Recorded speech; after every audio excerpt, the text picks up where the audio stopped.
It's episode 66 today, and we have Emily Deacon on the show, who is a startup coach and consultant. So yeah, welcome to the show, Emily. Thank you for joining us. Thanks for having me on my first ever LinkedIn Live. I've done a whole Instagram thing before, but not LinkedIn, so very That's excited. that's very exciting. Yeah, excellent. So today's assumption that we're going to be chatting about is the idea that you should set goals. And I've always had this very uneasy relationship with goals.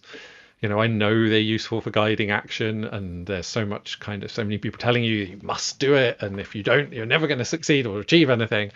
Yeah, I found that often when I have reached them, feeling they feel quite hollow, and when I Mm. haven't, I beat myself up about them a lot, even though I kind of know they're meaningless, Yeah. which is a real kind of difficult thing to handle. So I'm really looking forward to exploring this a bit more today. If you happen to be new to the show, Delightful Dissent is really a shared exploration of an idea that we kind of take for granted, that perhaps isn't as true or isn't true in quite the same way as it's often portrayed. And the idea came about from my work with people really taking different pioneering approaches to big complex problems and thinking about things differently. And Emily is absolutely one of those people.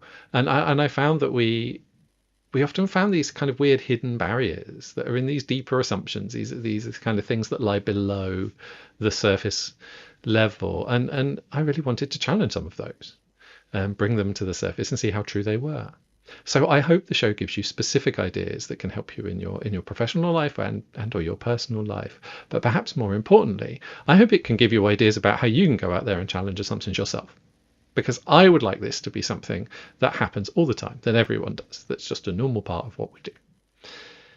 And the show's called Delightful Dissent because yeah, we're challenging things. We're thinking about things. But we're not just trying to change other people's minds. We're trying to maybe change our own and think differently about things, and have some fun whilst we do it as well.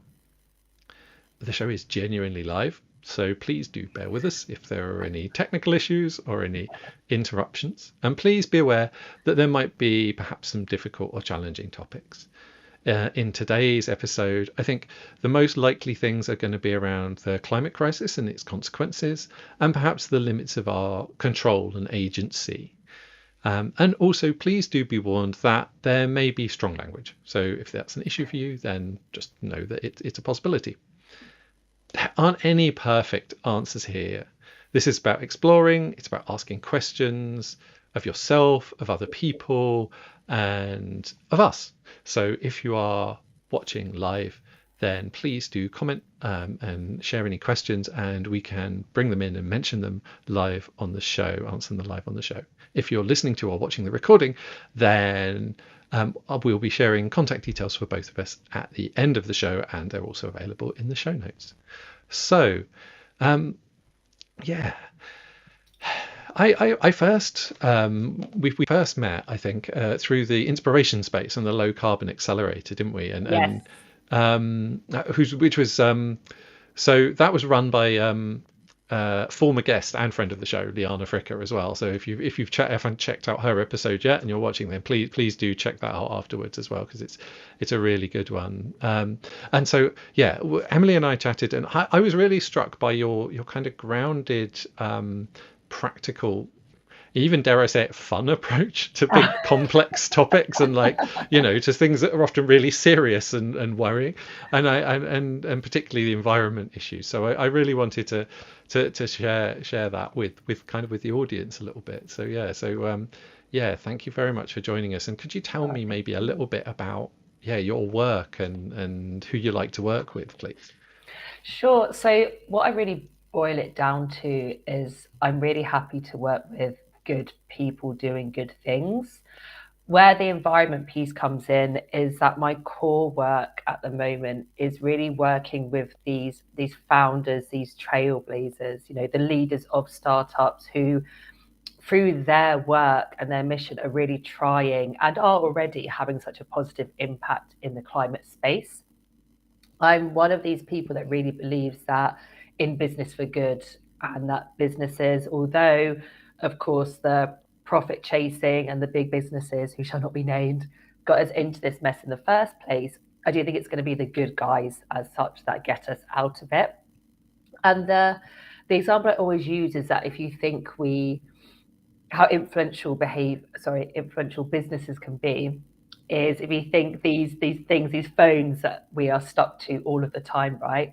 That didn't just happen, that we didn't just evolve to then suddenly have these metal things in our hands. It was businesses that actually influence that behavior. And I think if they can change behavior on such a global level, not the whole globe, of course, but sort of global north, although that's a horrible phrase, the behavior of so many people, then of course business can also change behavior and influence that, I think, in a much more positive way as well.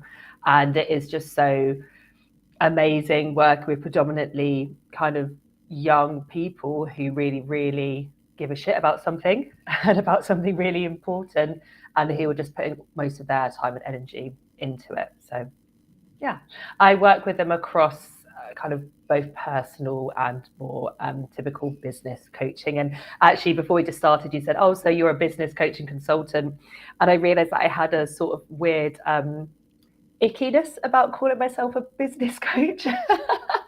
So I sort of recently rebranded to a startup coach, and weirdly, I just find it so much easier to associate with that term. And also, I think it's actually resonated much more with my clients as well. So it's an interesting piece there. So I hope Yeah, that answers your question. I really share that. Like I completely, for me, it's like when I say I do innovation work, it's like, well, kinda, but it's personal as well. It's like Yeah, of course. and I think that personal led element is a really important part of this. Well, it is because I think with more typical business coaching, it's all about that. So it's assumption that everyone wants to be the next unicorn, that it's very profit led. And as I say, that especially when you're working with, climate startups, that kind of language doesn't really hit, and nor should it really. Of course, you should be able to make money as your business, but it's just a bit of a different focus. So it's less around the pure sort of money side of things. And it's also thinking, well, I'm working with an individual person, in front of me. So as well as this amazing business they're building, how are we going to make sure that your life also benefits and that you enjoy the process as well? Because especially at the start, I do feel like the founder of the business is one and the same. So if the founder's not doing all right, mentally, physically, emotionally, then that's going to impact the business, which will ultimately affect the impact that that business, may or may not have. Yeah, I think that's such an important aspect and often a very overlooked aspect. Mm-hmm. How did you come to doing this work? What led you to doing this Oh particular gosh, thing? it's funny because it probably externally it looks really random. I always say, if you've stalked me, it looks like I just did a complete kind of 180. So I was actually in sales for years in the world of medical education, and I'd always had this core sort of drive and belief that I just really wanted to help people in life. And doing that work, don't get me wrong, it felt like I was, in a way, if I sold this education program to a pharmaceutical company, a doctor used it, treated a patient better, then great, that's helpful, right? But it just felt so far removed that it wasn't really ticking that box for me. So it was around 5 years ago that I basically realized that life coaching was even a thing. I'd always had people come to me for, I guess, advice or just to talk things through. And I remember thinking there must be a way to monetize this. And then discover the world of life coaching, which I absolutely loved. But there was various points that I'm sure will come on to that I also definitely struggled with that environment. And I just basically had an epiphany that really the people I wanted to be helping were these leaders who are actively trying to fight the climate crisis. And then I thought, well, I better be a business coach then. So I now use the sort of core certifications in both the life and business coaching sense, plus that 10 years of on the ground sales experience to sort of, as I say, help these leaders in various ways. So yeah, it was I guess a weird mix of skills and a couple of epiphanies along the way that got me to where I am. I think it's really good to combine that personal and business, and also there's an element, particularly in the startup space, or when you're doing something different, that does involve selling yourself on some level, selling a different perspective, selling a different experience, and that's a very challenging thing.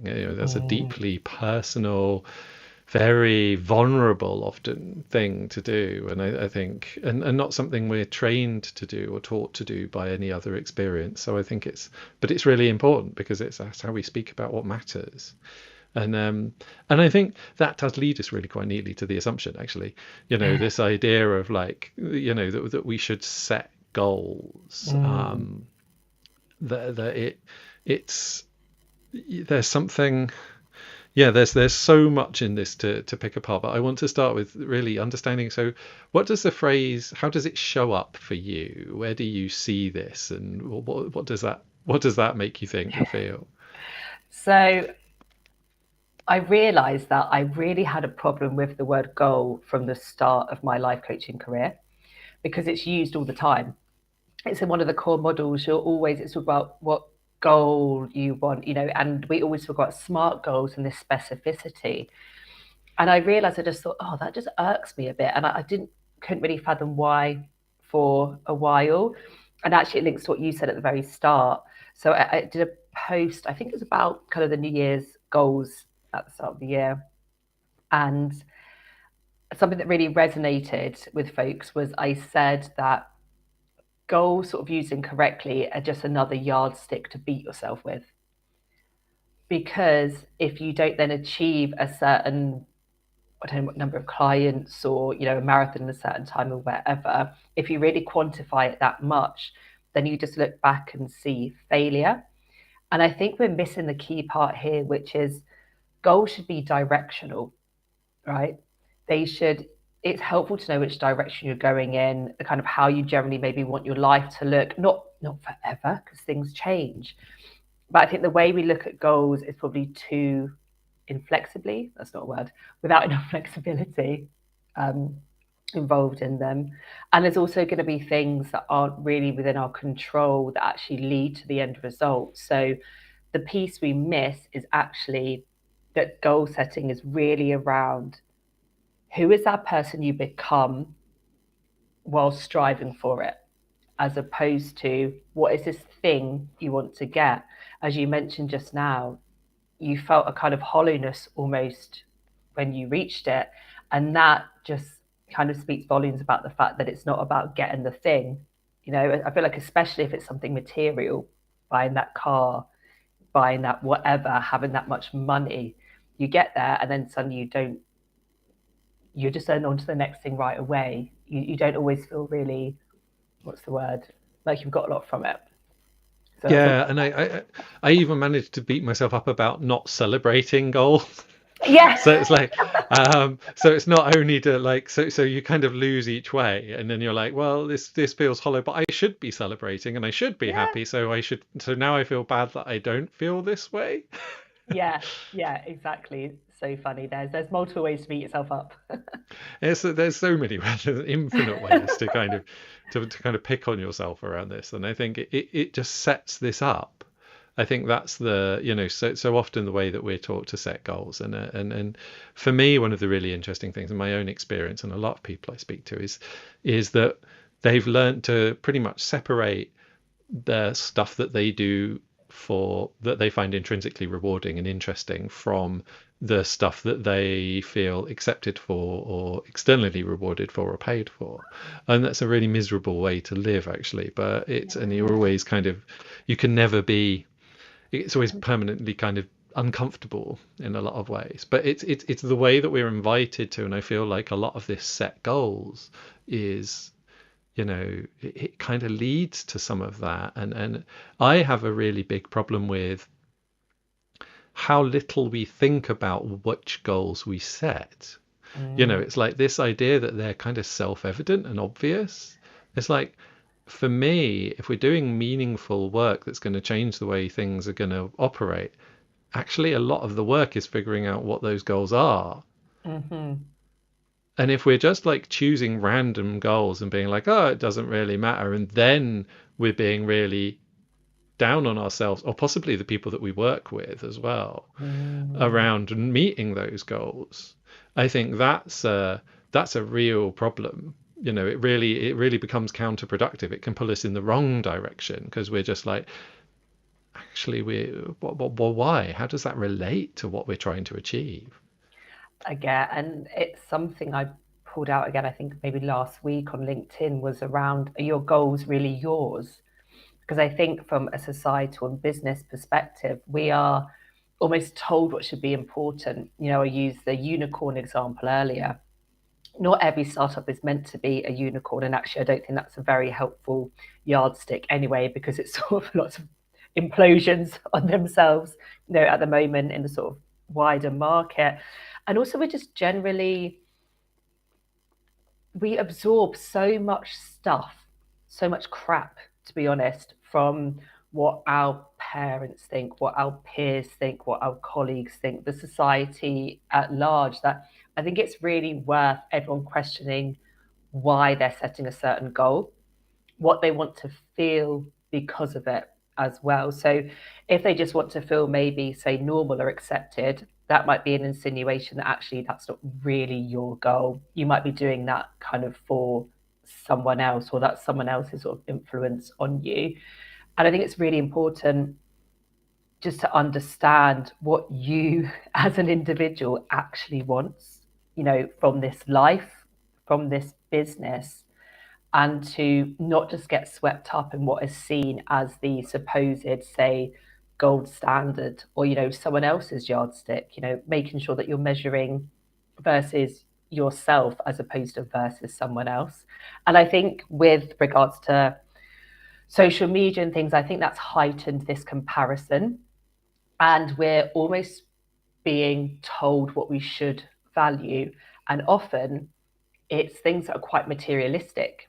It's not about being a certain way or having a certain impact, although maybe less so in the space I work in, luckily, but still there's going to be these external influences that are telling you that you are only worth so much if you strive to look a certain way, have a certain fitness level, and own a certain car, watch, whatever it may be. And I think things like that can end up being quite toxic and just unhelpful in general.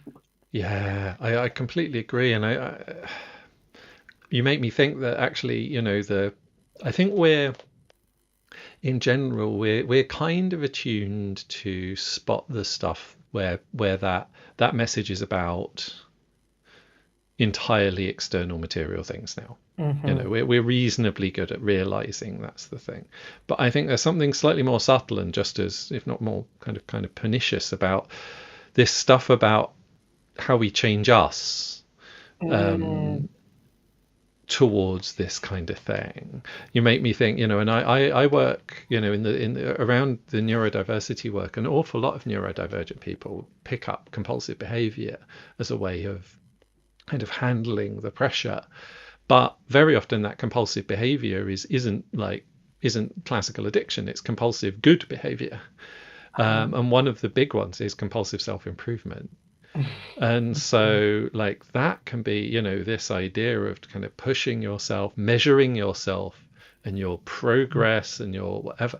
It's kind of helpful, but on another level it can be really, self-punishing. I think is that I think it's that punishment association with goals. Mm-hmm. And also if we're working with other people, it's like if someone doesn't meet a goal, who it's like, well, and I've worked with managers, I've worked with coaches who really did feel that goals, like, you should punish yourself for not meeting goals, and this punishment and the punishment reward cycle is yeah, it moves you away from what really matters, I think.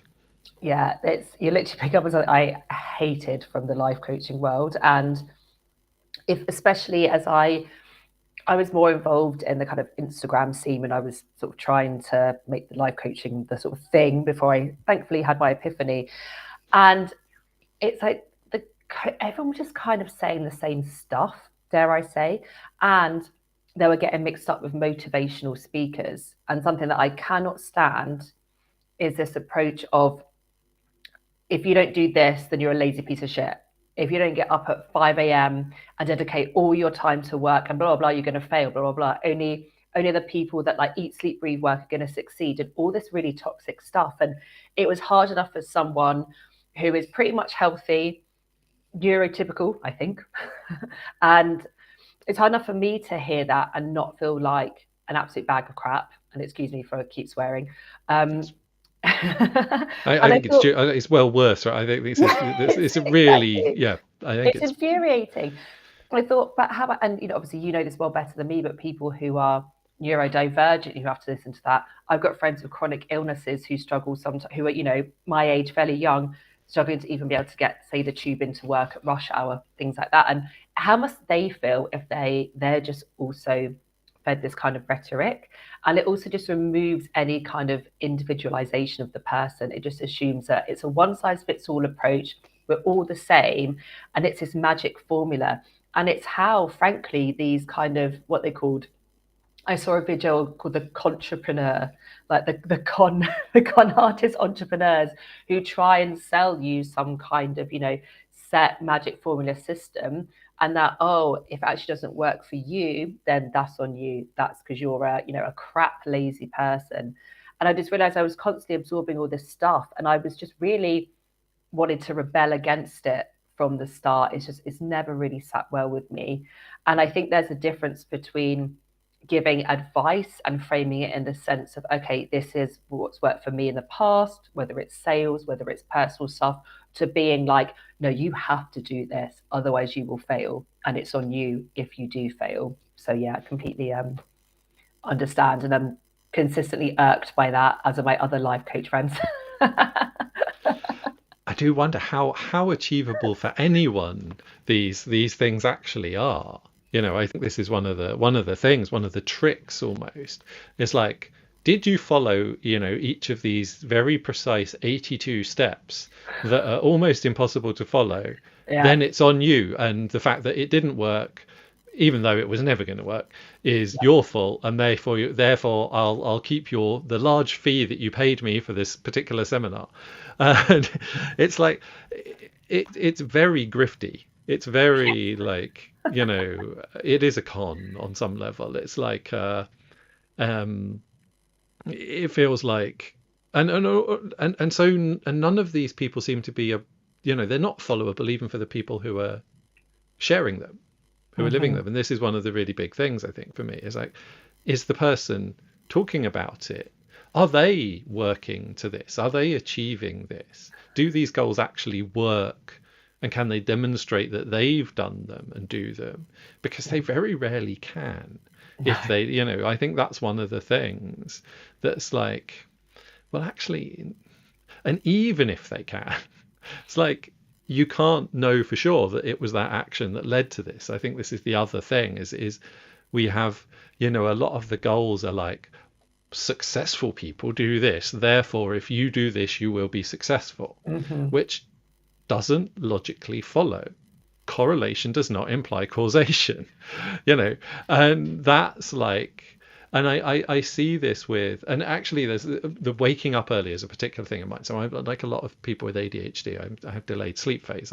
My natural time zone is somewhere around Newfoundland, um, rather than and so this idea of getting up early is something that I've like encountered so often, and the moralization about it, and the like, is Yes. like, and it's interesting because there is some research that suggests that getting up early is correlated with greater life success. However, if you exclude a whole load of other stuff about the fact that you need to be quite privileged already and quite very like healthy and quite then a lot of it disappears. And even more, if you look at it, if you remove all of the health and other stuff, and you find that people that get up late also tend to do better. And it turns out that the best time to kind of wake up is the one that fits your chronotype, the one Yeah, that fits shock. your sleep need. And yeah, I know, like, and it's like, it's not a specific one. It's like, what Mm. do you need? And I think this idea of goals and their external thing can pull you really far out of like, is my goal to figure out what my particular sleep need is and sleep to that, or is it to wake up early? And they're very different things. I love it that you said about the moralization piece, because that is so true. It really has. It's been, there's this weird thing around success, but it's definitely been made moral, like how you live your life and the things, yeah, the time you wake up, the things you choose to do in the morning throughout the day. For some reason, in popular culture, it's become a moral issue, as almost as if you're this bad, lazy person if you don't follow this formula. And I think it can bring a lot of guilt, again, toxicity, to say the word, because to be honest, it really is. And frankly, what time you get out of bed should not be a moral issue. And also, unless, or you're late to a meeting or you're late to work every day, whatever it may be, it's only your business. It's someone else's bloody business what time you want to get up. And I think the morning routine is something quite easy to pick on, just because, especially when I was sort of trying the Instagram world of coaching, it absolutely exploded. And I was seeing these absolute nonsense things. And no offense if anyone does it and it works for you. If it works for you, great. But don't put it on anyone else. Like, get up at 4 a.m., journal, meditate, go for a run, all this stuff. And lo and behold, you finish your day by midday. I was like, what? That sounds, what absolute madness. And it's also really funny because then they're like, and then you go to bed. It's like, well, you didn't make any more hours in the day, did Yeah, you? you just You know, go to it's just bed really you early. just did it earlier. And does that actually make a meaningful difference? And if it does, great.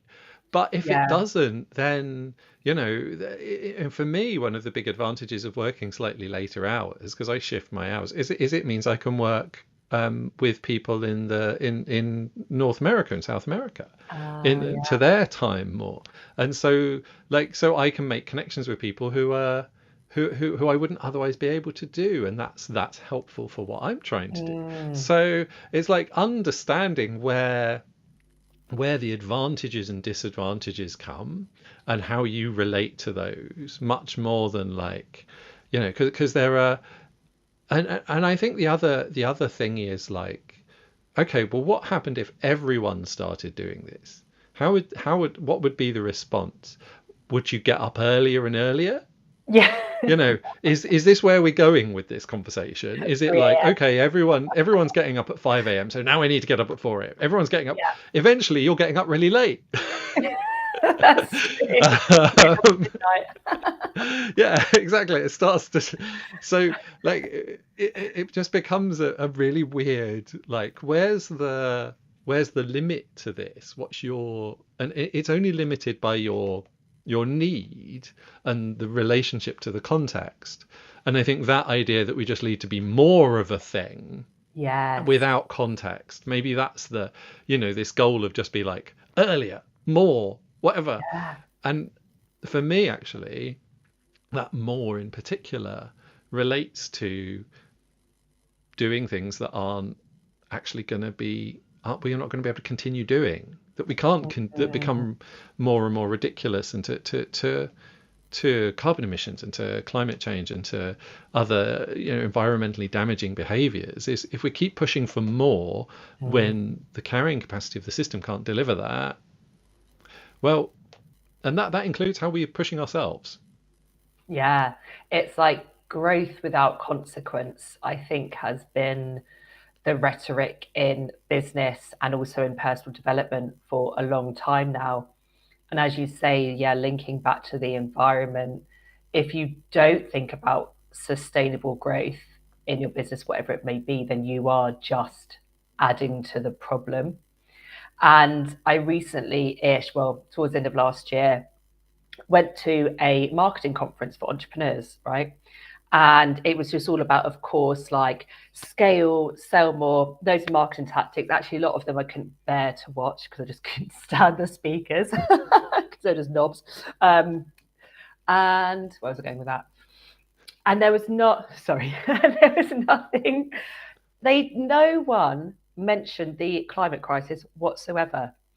And to me, and maybe it's because I work in a silo of every single entrepreneur I meet cares and is trying to do something about it. But I thought, how irresponsible to talk about growth and to do all these very carbon heavy, digital pieces of marketing and things like that without even considering the environment. And I just found that whole, again, to use the word toxic, but there was quite a lot of toxic masculinity in the room, dare I say, and just thought about anything beyond just pure untethered growth of the businesses in that room. And I did just find that so concerning, because I think, well, if this is happening here, how many other conferences are also happening like that? Or how many groups where it's like, I don't give a fuck how it happens. I need my business to grow, and And who does that impact? How does that impact the planet?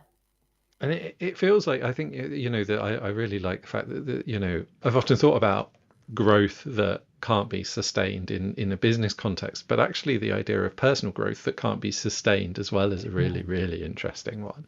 And that Yeah. relationship, that's fascinating. But I feel like, I like, I often think about this in kind of plant terms because it's a helpful metaphor for some of this stuff. And it feels like, when sometimes a plant just, you get that crazy growth and then it collapses. It can't support itself because Mm. it's grown too quickly. If you like chuck a ton of fertilizer on it and it just goes, and then it falls over. And it's like, actually, we we don't want to go beyond this. There's an appropriate level of growth, an appropriate level of repair and restoration, but more growth is not de facto a good thing.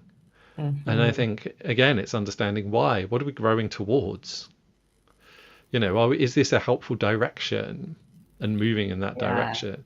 And that, when we talk about setting goals and just having goals is like because we should have goals, or borrowing other people's, which Mm-hmm. is often what that means. Um, and actually relating that back to what you were saying, so often, I think this message comes from people who are essentially selling you their goals Yes. and the method to reach them. Mm-hmm. As the question is, do we want that? Is that helpful for me? Is that helpful for us? Is that helpful for the planet? And if we're not asking those questions first Mm. and being quite clear about them, then actually we don't need to worry about the goals very much. It's so true. And something that's popping into my mind as you were speaking is, I felt like what I kind of saw in the social media space was this tie between like life coaches, motivational speakers, and then weirdly lots of fitness stuff coming in. So I feel like a real emphasis on, as well as kind of mental growth, also how you should constantly be thinking about your fitness. And might be a slightly separate conversation, but I think the term kind of wellness is mm, overstretched to say the least. And I think it's when I saw kind of coaching tipping into the health space as well. And again, with that, almost there's a blueprint of what a healthy person looks like, acts like, and these are the goals that you should have. I think that's just another level of where it can get a bit dangerous, especially when everyone's starting from such a different level. We've all got different bodies, brains, everything. And I just feel like that's a real industry where it is, as you say, and I love that term actually, buying other people's goals. Yeah, I know definitely the physical and the mental will cross over anyway. And I think Mm-hmm. there's something core in this around, this idea of kind of productivity and capability in a certain domain, I think. And that that the idea of goals implies, getting good at meeting a certain goal. And again, the question is like, okay, why? Mm-hmm. And is like, is a particular aspect of fitness really important to you is a particular thing.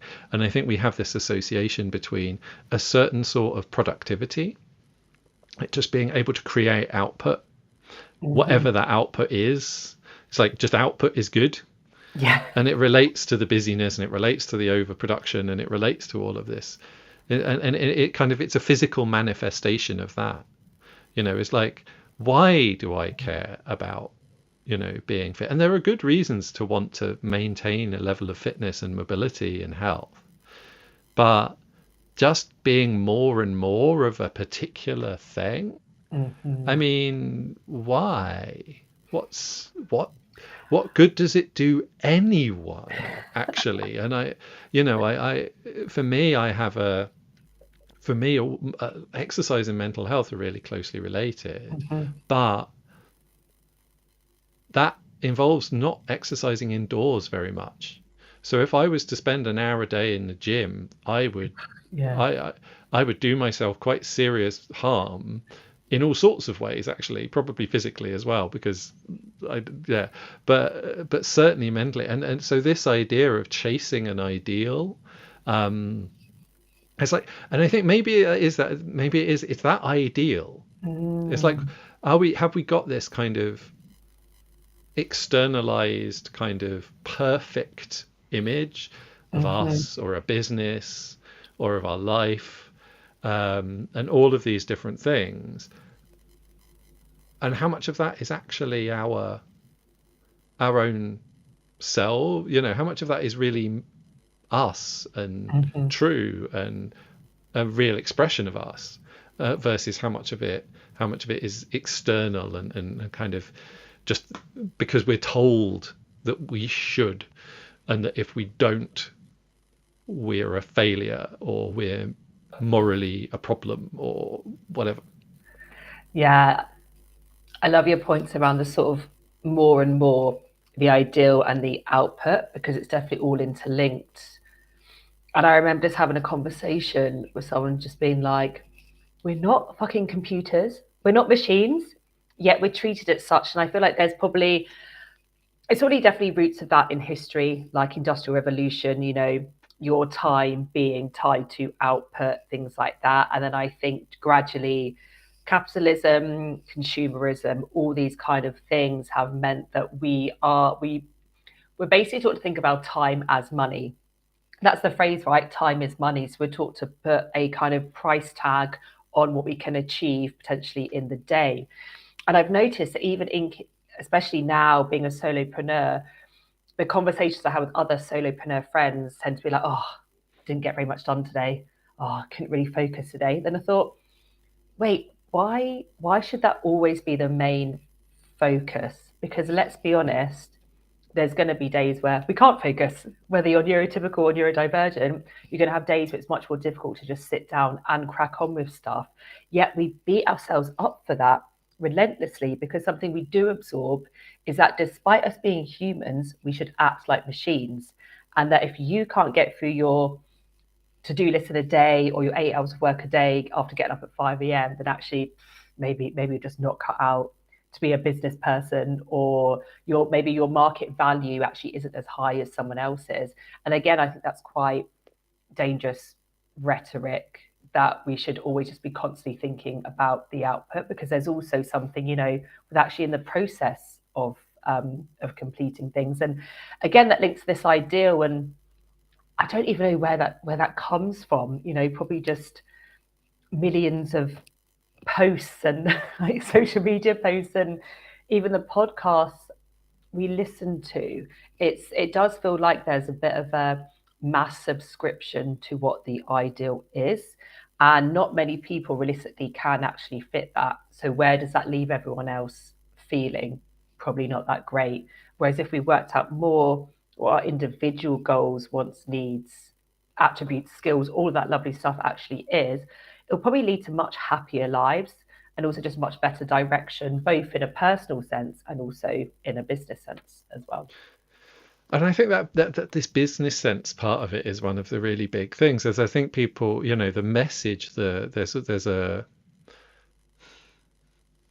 I'm not sure if it's quite a lie, but it's a very narrow truth, which is probably the most dangerous kind of lie here, around this idea of what our business should look like, what our workplace should look like, how we work, how we show up, how we ask our colleagues to show up, how we ask the people around us to show up and act. That if we don't do that in ways that match these ideals, that move us towards these kind of specific ideals, then we won't succeed.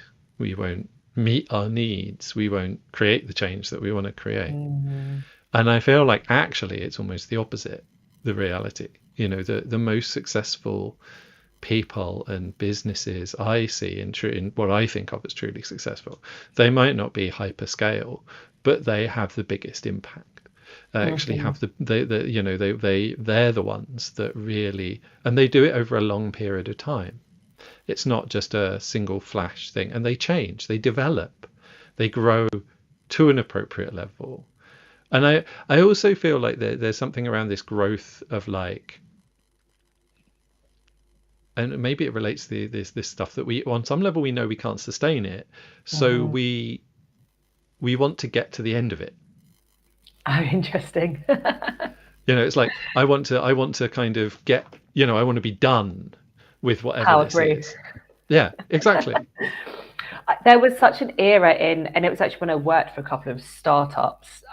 It was like move fast, break things. There was that awful book on basically just really, really rapid growth and expansion at the cost of all else. And I worked at a particular startup at that time, and we did overhire people, got loads on board, and that just led to a really, again, toxic culture and massive attrition.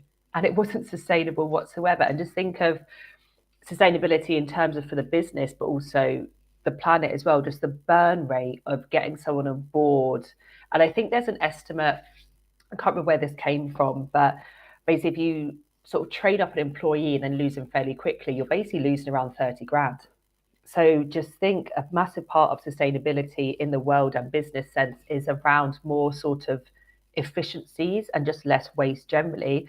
And that's also waste of people's, time, getting set up in the business as well. So yeah, I think that maybe some of that messaging is dying a bit, or they've realized that for particularly the kind of people that I work for with in green tech, it's also just not super appropriate. However, I do think that from, say, an investor's point of view, growth and a growth plan is still something that's super important. And I can just only hope that, as you say, the companies that you've seen actually do quite well, that they actually take more heed, more advice from those kind of companies rather than the move fast, break things, waste loads, rapid growth, and then end up, needing to really kind of scale back. So yeah, I think it's all quite interlinked and quite interesting. You make me think as well that, you know, this idea of if we are investing, whether we're investing money or time or whatever, or, you know, into something, is are we doing it for like payback to exit, or are we doing it for an ongoing return? Yeah. And I feel like that's a very different approach, and because we don't have an exit from like the world, the planet, the ecosystem, then the idea that we work in this kind of short term way, actually, particularly for green tech, doesn't make sense. It actually it means using a set of ideas that's counter to the way that the thing you're trying to bring about works. And I think that, you know, this for me, this idea that you need to do this, you need these kind of end point goals. Perhaps that's the really big thing. You know, they're not helpful to this kind of Yeah. work.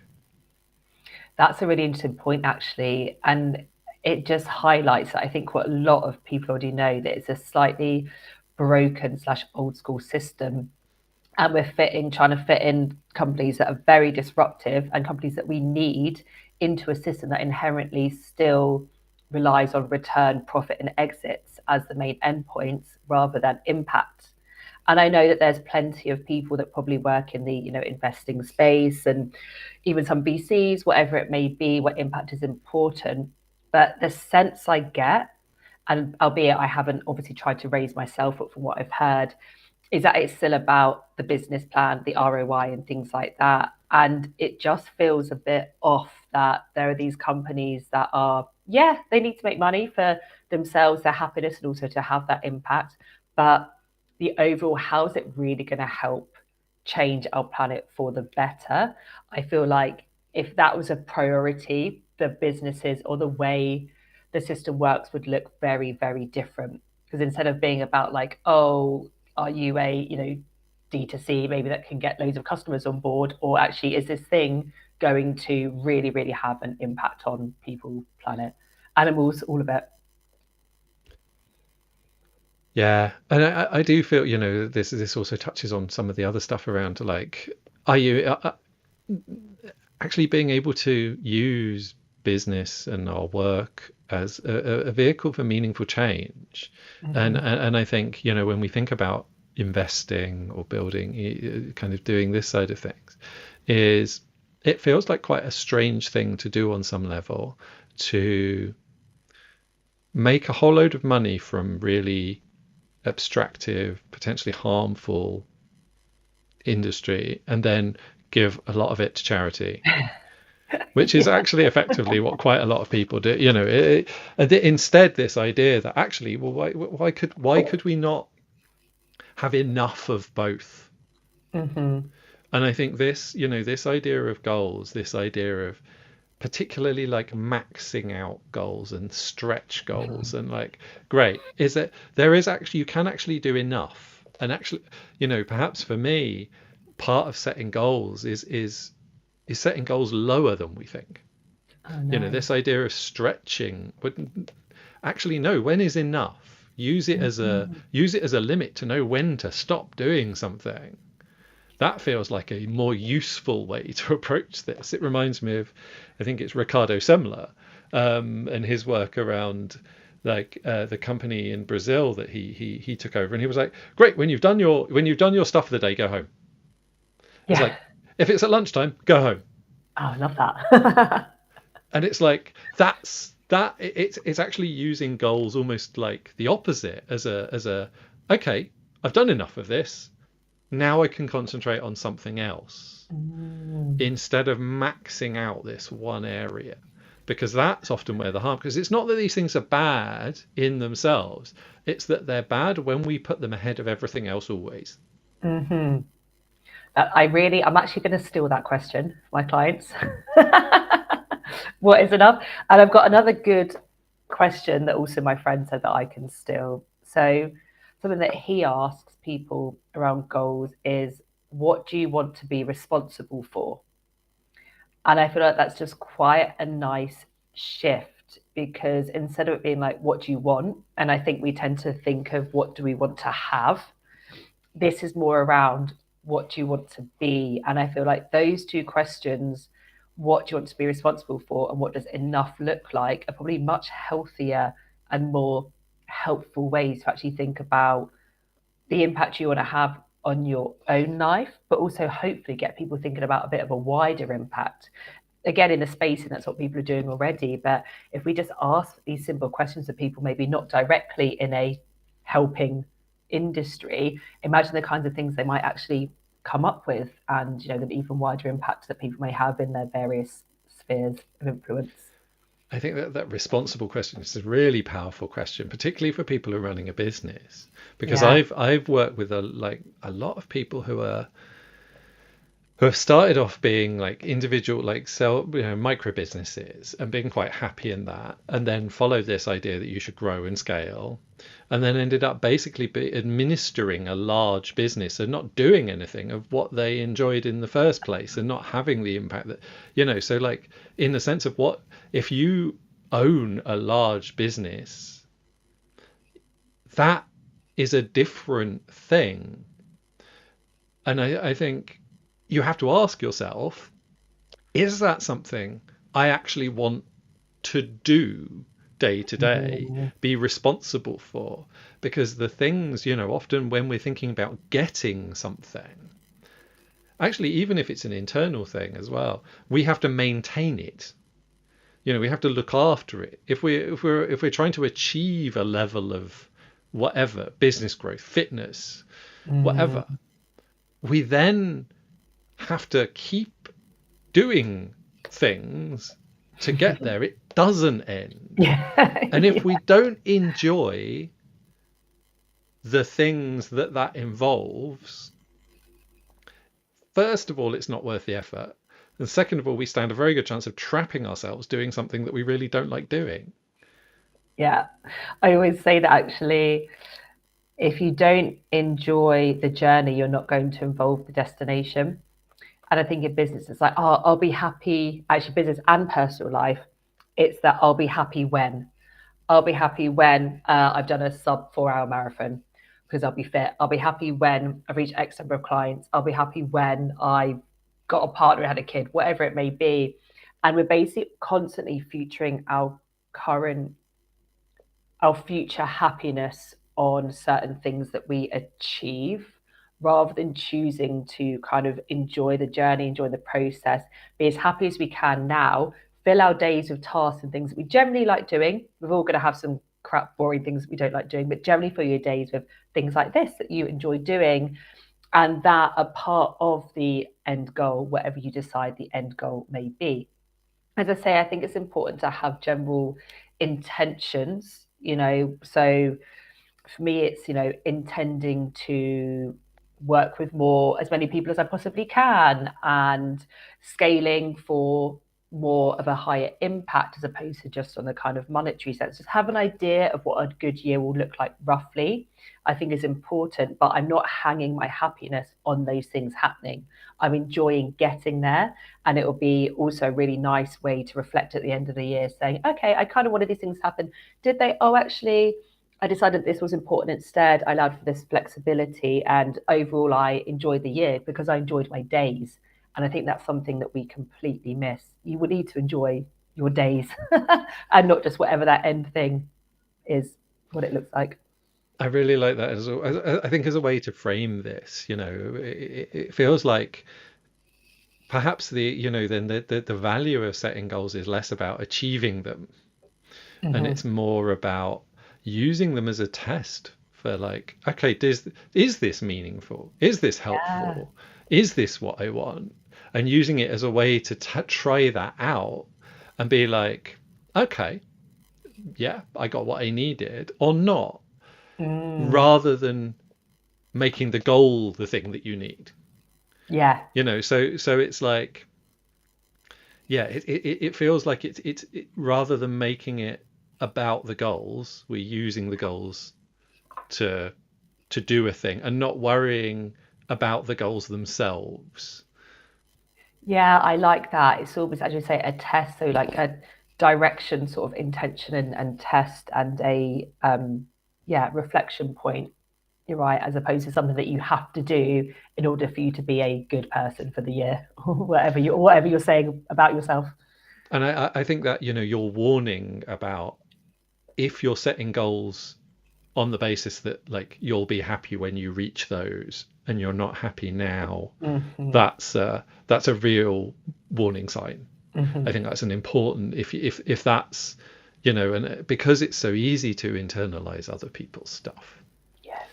I think to sit with any goals we're thinking about, and feel like, is that what I'm doing here? Is a Mm-hmm. really powerful question to ask ourselves. Yeah. And if we're running a business, also, are we setting this up in other people too? Are we Mm. inviting other people to the people that work with us to do that? Because I think that's a real, that there's a real problem. It's actually a very nice test for, like, is this a healthy, helpful thing, or is Mm. this Am I kind of expecting some future reward? However I'm engaging, when am I setting a goal for a colleague? Am I setting a goal for, someone I'm investing in their business? Actually all of these goals are they about using them to understand and to move in, to understand what a helpful direction is and inform that, or are they just about the goal itself? I like that. So it's almost two things to be careful about. So one, you don't absorb other people's goals, but also you don't put yours on other people as a kind of manager. And I think something that I always, because I talk about culture a lot, because I've experienced bad culture and I've experienced good culture in a company, especially as a salesperson. So something I discuss with my clients is this culture piece, and it all boils down to values and understanding what yours are, what you want the values of your business to be, and thus what you really need the values of, especially those first employees, but ideally all of the employees that you kind of bring on board to actually have and to hold. And people don't always really understand even their own values. And there's various exercises you can do with or without a coach, values elicitation, but you probably generally have an idea.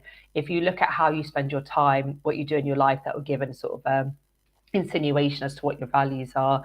And then often if you try and act sort of in opposition to them, you'll come up with either kind of self-sabotage or you'll struggle to meet these goals. So if you meet a goal that actually, so for example, if I loads of my friends are doing like CrossFit and F45 and all these horrible classes at the moment. And for a while I thought, maybe I should do that. I thought maybe I'll join one. Then I was like, I've got no interest in doing those classes whatsoever. So if I'd have set that goal, I was obviously going to fail at it, because I would have gone a couple of times and probably hated it and not gone. Whereas I already just said to myself, am I doing this because I think I should or because I want to? And I was like, it's because I think I should. So actually, I'm not going to do that. But obviously, that comes with a lot of self awareness that I've grown over the years. But if people just start to just question a little bit what they think their values are, and when they think of something, is it because their mates are doing it or because they want it, that will then just at least start a little bit of guidance into a better direction for where they want their lives and businesses and things to go. And I think it's interesting to link this to, when I said colleagues, so I didn't think of as clients, which is really interesting, Yeah, yeah. and I think are we setting this up in our clients as well? Because this is one of the other, the other really big things is, are we using these things in how we're conveying what we're doing and trying to kind of coerce and control how our clients engage with our work, or are we actually just giving them the tools and trusting that actually they're the right people will engage, and giving people the opportunity to do that and making it straightforward and easy, but no, but not forcing anyone, not setting up these external, like, you'll fail, or like, you need this thing. It's like, well, yeah, no. And I think particularly, again, if we're working in this way and in this space, it's not a healthy thing to start that relationship with this kind of coercive thing. It sets that up. So I think, that whole, when you say, the whole culture of how you're relating to yourself and your colleagues and your clients, and moving away from this idea of these external goals is a really, that's a lot of work. That's a big thing to do. But I think as a direction to move in, I think it's a really helpful one. Precisely. And at no point have I told my clients what a measure of success is for them. The point of a coach is to facilitate, right, and to be questioning, and at points, if I've got relevant experience, especially with regards to the sales, for example, I'll bring that in as a suggestion, with their permission. But at no point will I say, to be a successful company, you should be doing X, Y, Z. It's working out what is important for them. And the conversation of the business vision always comes straight after the conversation about their personal vision. So they're thinking about both pieces at the same time. And I think if more, and I'm sure plenty of coaches do that. I realize I've probably slated the coaching industry a bit here, but there's plenty of really good coaches. But just to be aware as a coach and also as a client that there's also a lot of stuff that's slightly less helpful, I think, to bring into the sessions. Yeah, thank you. And also, if you do share a goal that the coach can help you towards, then there's no problem with that. It's Yeah, just making sure that if you're sure. not, if that's not your goal, then that's going to be a problem. Exactly. So I think it's that feels like, because there are people that are really good at helping people to specific goals. If you do have a specific goal, then you're Mm, sure about it. Don't That's fine. But yeah, it's yeah. it's the need to do it. I think that's the real issue. So if people want to get in touch with you, or want to talk to you more about this, then yeah, I think we've got your website and your LinkedIn in the show notes, so people can get in touch. But is there anything in particular you've got coming up that people might want to know about? Yeah, so funny enough, after talking about not being too, directive, I am actually doing a course on sales, but the title is removing the ick from your sales strategy. So it's not, I'm not going to give you some kind of script that you have to stick to or any of that nonsense. It's just going to be a very kind of human approach to just, I guess, being a bit smarter about your sales, getting certain things in place, maybe removing your fear about it a bit, bringing a bit of mindset as well, ultimately, so you can really devise a sales strategy that's suitable for you and your company. And I'll be doing that in association with Wonder, who are an amazing social learning platform. That's in the middle-ish of April. And if people are interested, then I can just send them the course page. So yeah, LinkedIn's probably easiest. I also have a weekly newsletter that sort of ranges between personal and business tips, coaching stuff. And if people are interested in that as well, they can always add them to the list. But yeah, probably LinkedIn's the easiest way to get in touch with me. Cool. And I think, in the light of our conversation, it sounds entirely appropriate that selling is often a very goal-directed thing.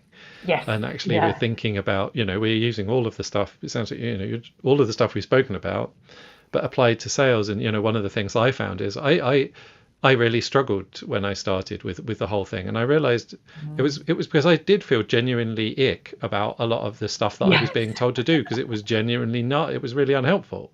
It wasn't right. It wasn't what I wanted to be doing, and it wasn't helpful for the people I was working with either. And like, exactly. and so like, and then but so finding ways that work for you and don't feel that is such an important part of this. So yeah, so It I think it is. sounds really, really positive. Yeah, so well, thank you so much for being on the show. Really enjoyed this conversation, and I You. hope everyone in the audience did too. But yeah, thank you. No, thank you. Sorry for the swearing. No, no, that's fine. It's all part of the show. I always do um it. yeah, I really hope this got you thinking, and in the audience as well, and it certainly did me. So yeah, if it did, please do reach out and ask. Get in touch with Emily, and or you can also get in touch with me at matthewbelringer.com, and find stuff that I'm up to there. Yeah, it is your support in the audience that makes this all possible, or at the very least legitimizes my excuse to have interesting conversations with people doing cool stuff. So yeah, please do share this out, and talk to people about how you felt about it. You can find upcoming and past episodes on YouTube and LinkedIn, and the podcast is still slowly becoming more available, still dealing with the technical issues. If you visit my website, you can there you also find places where you can support the show, if you would like to contribute to putting it all together and getting it out there, because it does take a bit of time, and yeah, so it could get the show a bit further out and to more people that need it. So yeah, yeah, if you want to go to matthewbelringer.com, you can get a preview of where we're going with all that. So the next episode is actually the next episode that I announced last time, because we managed to organise this one in the meantime, which was great. But the next episode, I'm going to be talking to Dr. Rachel Morris, who's a GP keynote speaker, coach and podcaster. We're going to be talking about the idea that you should take responsibility. And I feel like this is quite closely related in many ways. Goals and personal responsibility. Oh, yeah. I've those concepts have definitely I've heard in the same sentence. And there's so much pressure, I think, particularly to help where you can, to make a difference, to do what you can, and to take on more and more of that responsibility. And as someone who's experienced burnout multiple times in my life, and I know I'm prone to it, I know that that's not always a good thing and a message I should listen to. But it's a very difficult one to work with. So I hope that, we can explore some of that. I'm really looking forward to that. And that'll be live at 5 p.m. UK time on Wednesday, the 8th of March. But in the meantime, I very much hope to see you then. And in the meantime, please do go out there and make some delightful dissent of your own. Thanks and goodbye.